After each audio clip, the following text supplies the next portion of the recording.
जिच्याशी लग्न करायचं होतं तिनंच मारलं. एका मुलीला तिच्या प्रियकरासोबत आयुष्य जगायचं होतं, पण त्यासाठी तिनं असा मार्ग निवडला ज्यामुळे एका घराचा मुलगा, एका बहिणीचा भाऊ आणि एका आई वडिलांचा आधार कायमचा हिरावला गेलाय. ही कथा आहे केतन अग्रवालची. वय वर्ष फक्त 26. पुण्यातील एका मोठ्या रिअल इस्टेट उद्योगपतीचा मुलगा. अमेरिकेतून शिक्षण पूर्ण करून भारतात परतलेला. आयुष्यात सर्व काही सुरळीत चाललं होतं. काही महिन्यानंतर त्याचं लग्न होणार होतं आणि हे काही साधं लग्न नव्हतं. उदयपूरच्या एका आलिशान राजवाड्यात 17 कोटी रुपयांचा विवाह सोहळा आयोजित करण्यात आला होता. पाहुण्यांसाठी 2 चार्टर्ड विमानं बुक करण्यात आली होती.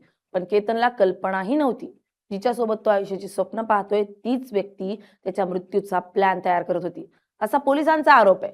सियाला चेतन नावाच्या तरुणावर प्रेम होतं आणि पोलिसांच्या तपासानुसार केतन त्यांच्या नात्यातील सर्वात मोठा अडथळा बनला होता.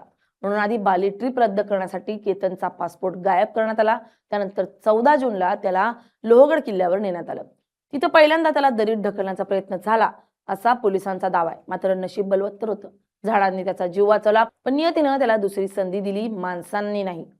18 जून पुन्हा लोहगड, पुन्हा तेच चेहरे, पुन्हा तीच दरी आणि यावेळी 400 फूट खोल दरीत कोसळल्यानंतर केतन पुन्हा कधीच उठला नाही. सुरुवातीला सर्वांनी हा अपघात मानला, पण पोलिसांना एक प्रश्न सतावत होता. 33 अंश तापमानात जाड हुडी घालून फिरणारा तो तरुण कोण होता, जो या जोडप्याच्या जवळ फिरत होता? तिथून सुरू झाला तपास. सीसीटीव्ही फुटेज, मोबाईल लोकेशन आणि तब्बल 2000हून अधिक फोन कॉल्स. एक एक पुरावा समोर येत गेला आणि कथित अपघातामागचं सत्य उघड होत गेलं.